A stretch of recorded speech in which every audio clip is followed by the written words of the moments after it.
شہر شہر رمضان المبارک کی برکتیں۔ پورے ملک میں آج پہلا روزہ سحری کے بعد مختلف شہروں میں نماز فجر کی ادائیگی کے لیے مساجد میں رونقیں۔ پاکستان کی سلامتی اور غزہ کے مظلوم شہریوں کے لیے خصوصی دعائیں۔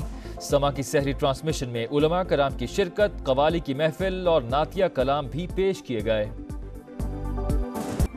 حکومت کے لیے سب سے بڑا چیلنج مہنگائی۔ رمضان المبارک میں قیمتوں پر کنٹرول پہلا امتحان، کرو یا مرو کا وقت آ گیا۔ وزیر اعظم کا مہنگائی اور کرپشن کے خلاف اعلان جنگ۔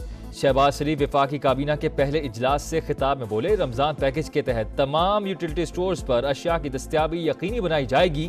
اللہ تعالیٰ اور عوام کو جواب دہ ہیں، وقت کا ضیاع قبول نہیں کروں گا۔ وزیر اعظم نے کہا کہ اشرافیہ کو دی جانے والی سبسڈیز کا کوئی جواز نہیں، اسے ختم کرنا ہوگا۔ ایف بی آر جتنا ٹیکس جمع کرتا ہے اس سے زیادہ جیبوں میں چلا جاتا ہے، بگڑے تگڑوں کا ڈنڈا پیر ہوگا۔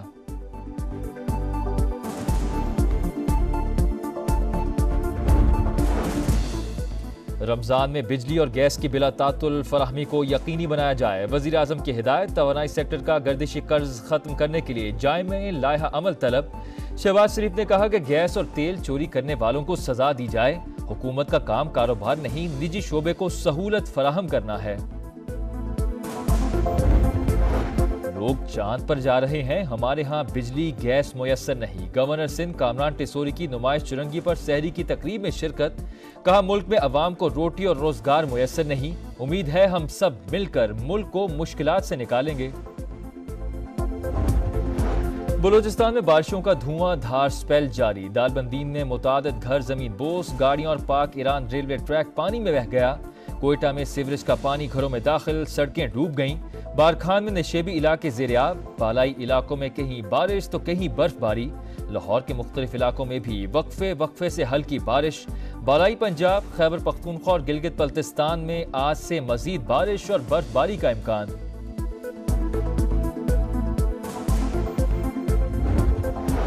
شہباز شریف کی ٹیم نے حلف اٹھا لیا، وزراء کو قلم دان مل گئے، نوٹیفیکیشن جاری۔ خواجہ آصف دفاع، اسحاق ڈار خارجہ اور احسن اقبال وزیر منصوبہ بندی ہوں گے۔ عبدالعلیم خان وزیر برائے نجکاری، محمد اورنگزیب وزیر خزانہ اور محسن نقوی وزیر داخلہ مقرر۔ احد چیمہ وزیر اقتصادی امور، عطا تارڑ وزیر اطلاعات اور مصدق ملک وزیر پیٹرولیم بن گئے۔ ریاض پیرزادہ کے لیے ہاؤسنگ اینڈ ورکس کی وزارت۔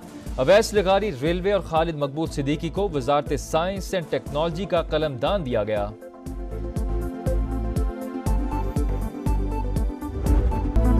صدر مملکت آصف علی زرداری کو گارڈ آف آنر پیش۔ مسلح افواج کے چاق و چوبند دستے کی سلامی۔ ایوان صدر میں منعقدہ پروقار تقریب میں بلاول بھٹو، بختاور اور آصفہ کی بھی شرکت۔